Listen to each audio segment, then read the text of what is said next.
పెద్దలు deputy chief minister గారు బట్టి విక్రమార్క గారికి, సహచర మంత్రివర్యులు జూపల్లి కృష్ణారావు గారికి, ఎంపీ రఘురామరెడ్డి గారికి, చైర్మన్ రమేష్ రెడ్డి గారు, నాగేశ్వరరావు గారు, దుర్గాప్రసాద్ గారికి, కలెక్టర్ గారు, ఎస్పీ గారు, ఆల్ టూరిజం డిపార్ట్మెంట్ అందరికి, మీడియా మిత్రులు, ప్రధానంగా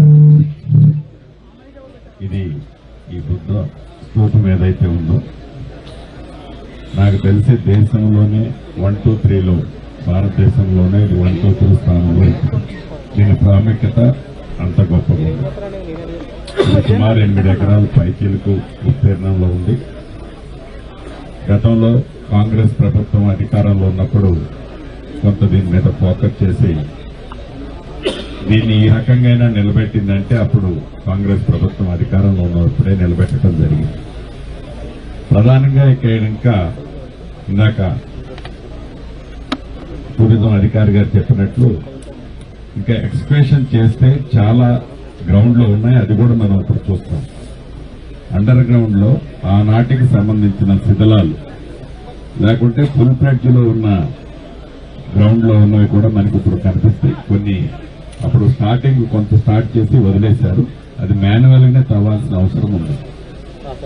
రెండవది దీనికి దగ్గరలోనే ఒక మంచి మైనర్ ఇరిగేషన్ రిజర్వాయర్ ఒకటి ఉంది.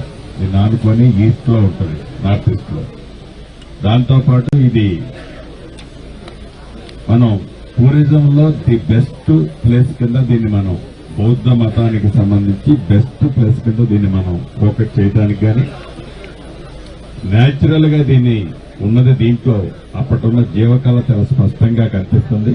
దాన్ని మనం ఫోకస్ చేస్తే వన్ ఆఫ్ ది ఇండియాలోనే, నాట్ ఇన్ తెలంగాణ, ఇండియాలోనే టాప్ 1, 2, 3లో ఇది ఏర్పాటు చేసుకునే అన్ని వసతులు దీనికి ఉన్నాయి. ఇందాక గౌరవ మంత్రి గారు చెప్పినట్లు నిధులు ఇబ్బంది ఈ ప్రభుత్వం టూరిజానికి పెద్దపీట వేస్తుంది. ఈ పెద్దపీట వేసే దాంట్లో భాగంగా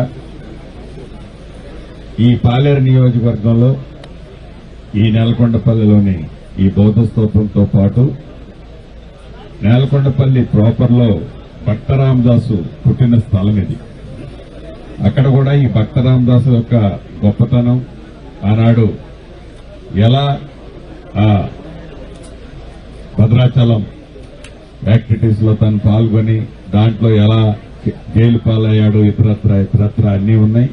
వారు స్వయంగా నివసించిన ఇల్లు కూడా ఈనాడు కొండపల్లి గ్రామంలో ఉంది. దాన్ని కూడా మనం డెవలప్ చేసి దాన్ని ఒక మ్యూజియంగా భక్త రామదాస్ గారికి సంబంధించింది ఏర్పాటు చేసుకునే అవకాశం ఉంది. ఈ బౌద్ధ మతానికి సంబంధించిన ఈ మైనర్ ఇరిగేషన్ ట్యాంక్ లో కూడా మనం వాటర్ కి సంబంధించిన స్పోర్ట్స్ ఇతరత్ర టూరిస్టుల్ని అట్రాక్ట్ చేసే దాంతో పాటు ఈ ప్రాంతం టూరిస్ట్ ప్లేస్ గా న్యాచురల్ గానే హిస్టరీలో ఉంది. దాన్ని మనం ఓపెన్ చేసినట్లయితే డెఫినెట్ గా ఈ రాష్ట్ర ప్రభుత్వం దేశంలోనే ఒక మంచి స్థానంలో ఈ ప్రాంతం ఉండే అవకాశం ఉంది. ఇక మూడోది ఈ పాలేరు నియోజకవర్గంలో పాలేరు రిజర్వాయర్ ఒకటి ఉంది. ఇది ఉమ్మడి ఖమ్మం జిల్లాకు హైదరాబాద్ నుంచి వచ్చేటప్పుడు ఎంట్రీ పాయింట్. అప్పుడు కాంగ్రెస్ ప్రభుత్వం ఉన్నప్పుడే దాన్ని కూడా టూరిస్ట్ ప్లేస్ కింద సుమారు ఒక 10 కోట్లు ఖర్చు పెట్టి డెవలప్ చేశారు. కానీ రావాల్సినంత మైలేజ్ దానికి రాలేదు. సుమారు అది 1.4, 1.5 టీఎంసీ కెపాసిటీ ఉన్న రిజర్వాయర్. అది నిజాం నవాబ్ టైంలో కట్టిన రిజర్వాయర్. చాలా అది కూడా అద్భుతంగా ఉంటది. హైవే పక్కన ఉంటది.